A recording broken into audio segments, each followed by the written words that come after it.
Hello, Assalamualaikum. Welcome back to the second part of the tutorial. So in the second part, we will look at the requirements for us to run all these programs on our system. We'll start first with the system requirements. Right, so basically, in layman terms, or to make it simple, I believe every basic laptops today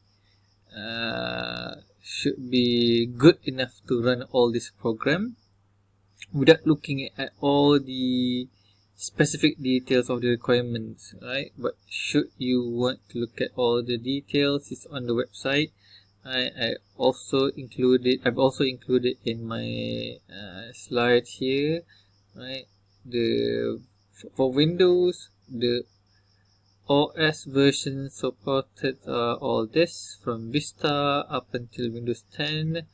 Right? It only requires some basic level of CPU or processor.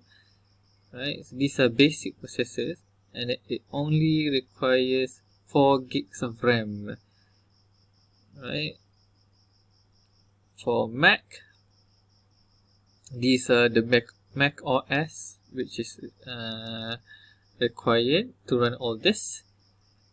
Right, again, some simple CPU is required, and then again at least 4 gigs of RAM.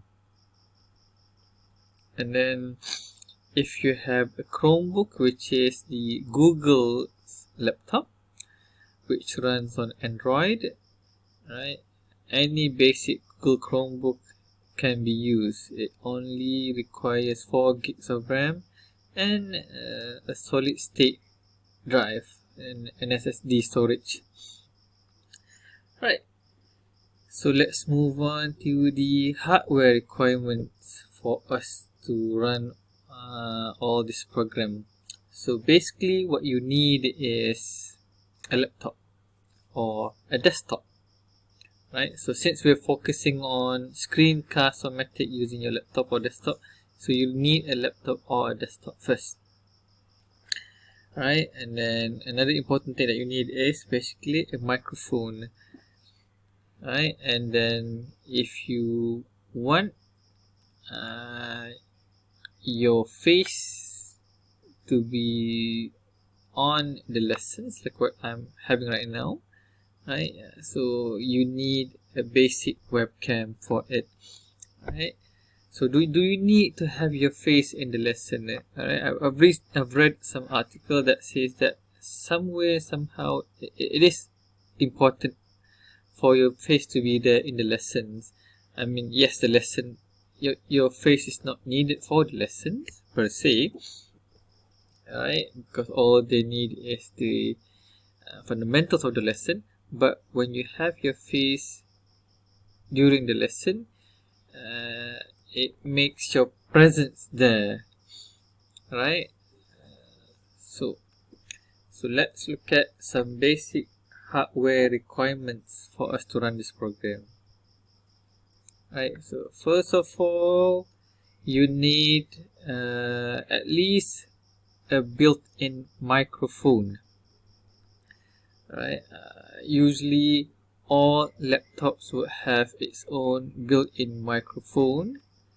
Right, if you are wondering whether your laptop has any, right, try looking at the top part of your, usually it's on the top part of your screen of your laptop. Right, usually it's near to the webcam. You'll find some small dot. Right, do not cover those dots. It's there for a reason, and that is the built-in microphone. Right, or maybe sometimes the built-in microphone would be placed below the screen, or sometimes it is placed next to the touchpad of your laptop. It depends, right? But any laptop will have its own built-in microphone.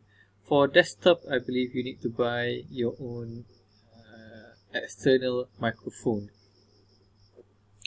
Right, so should you need your face to be in the lessons, you need to have at least a built-in webcam. So I think everyone knows that any laptops today would have its own built-in webcam, right?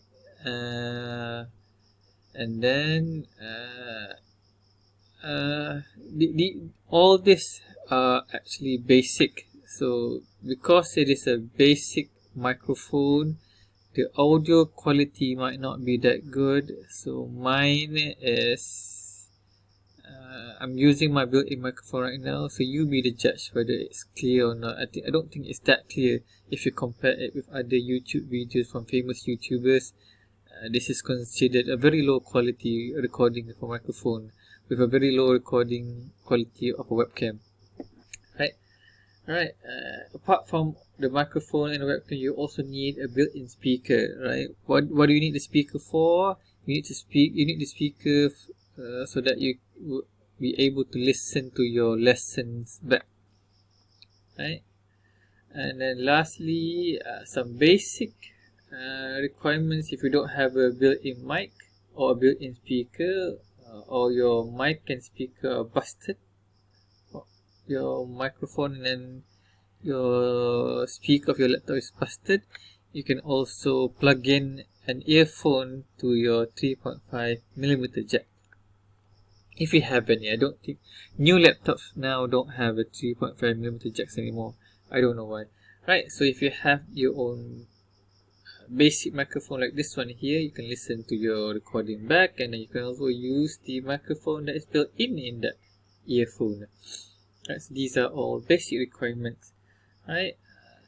So if you think that all this built-in hardware is not sufficient for your lessons, you're not satisfied with the quality that it has, maybe you think about upgrading your hardware, right? And then just remember, by upgrading, right, it would require more money. Right, so let's look at certain upgrades that you can do. Right, first of all, you might consider a high definition camera.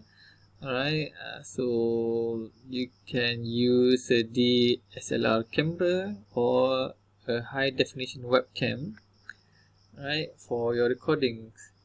Right, apart from that, I would recommend you to have a high definition microphone, right, because we are English teachers. I believe our lesson needs to be clear and crisp, crystal clear, right?